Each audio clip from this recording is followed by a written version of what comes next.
এখানে ইসলামিক ইতিহাস থেকে একটি খুবই সুন্দর ও শিক্ষামূলক ঘটনা শেয়ার করছি।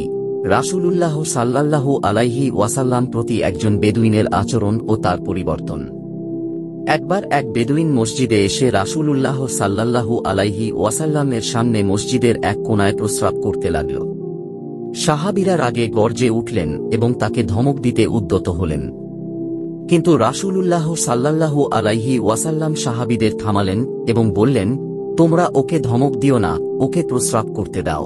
যখন সে কাজ শেষ করল, রাসূলুল্লাহ সাল্লাল্লাহু আলাইহি ওয়াসাল্লাম খুব নরমভাবে তাকে কাছে ডাকলেন এবং বললেন, এটি মসজিদ, আল্লাহর স্মরণ করা হয় নামাজ ও কুরআন তিলাওয়াতের জন্য। এখানে এ ধরনের কাজ করা উচিত নয়। বেদুইন এই কোমল আচরণে এতটাই মুগ্ধ হল যে সে বলল, হে আল্লাহ, মুহাম্মদ ও আমাকে দয়া কর, আর কাউকে দয়া করো না।